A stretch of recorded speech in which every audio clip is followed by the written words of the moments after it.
news and updates this time from South America. We're now learning that the United States military has killed 11 people in a strike on a Venezuelan vessel that was allegedly carrying illegal narcotics. U.S. Secretary of State Marco Rubio has stated that the boat had departed from Venezuela and was struck in the southern Caribbean. Listen in to what he said. That suffice it to say that the president is going to be on offense against drug cartels and drug trafficking in the United States. It destabilizes not just the country, but the entire Caribbean basin. These particular drugs were probably headed to Trinidad or some other country in the Caribbean, at which point they just contribute to the instability these countries are facing. So the president's been very clear that he's going to use the full power of America and the full might of the United States to take on and eradicate these drug cartels, no matter where they're operating from and no matter how long they've been able to act with impunity. Those days are over. Meanwhile, the U.S. president has told reporters that the U.S. military shot down a drug-carrying boat. He's also shared this video that you can see on your screens at the moment on his social media platform, Truth Social. You can clearly see overhead drones above a speedboat that is then exploding. Trump added that the U.S. military had identified the crew as members of the Venezuelan gang Tren de Aragua, which the U.S. had designated as a terrorist group earlier this year. The United States has deployed warships in the southern Caribbean to follow through on Trump's pledge to crack down on drug cartels. While the U.S. Coast Guard and Navy ships regularly operate in the region, the current buildup exceeds the usual deployments. The strike is the first known operation since the Trump administration's surge of warships in the region. The Pentagon has not released specifics about the attack, including what kind of drugs were on board, the quantity, or how the strike was carried out. Still with us on the broadcast is Mr. Matty Swake.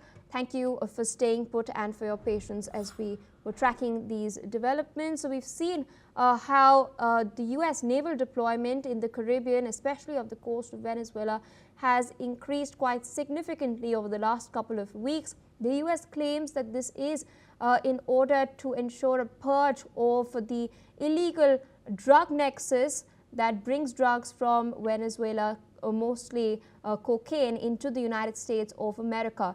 Meanwhile, Venezuelan President Nicolas Maduro has called this a threat to Venezuelan sovereignty. Where do you see the tensions heading next?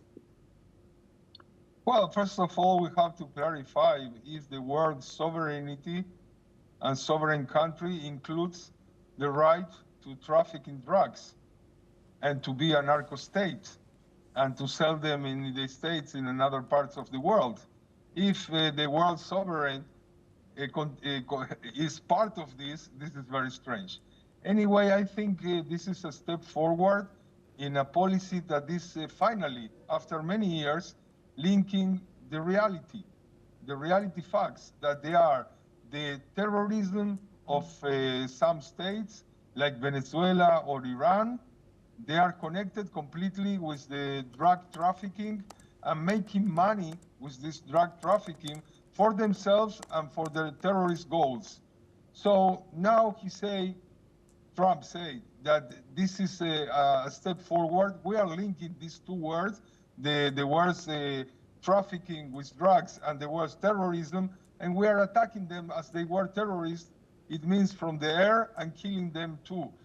In this case, it's one vessel from many, many vessels and other kind of transport that has been done by Tren of Aragua movement, which lately Trump said that the head of all this Tren of Aragua is the President Maduro himself.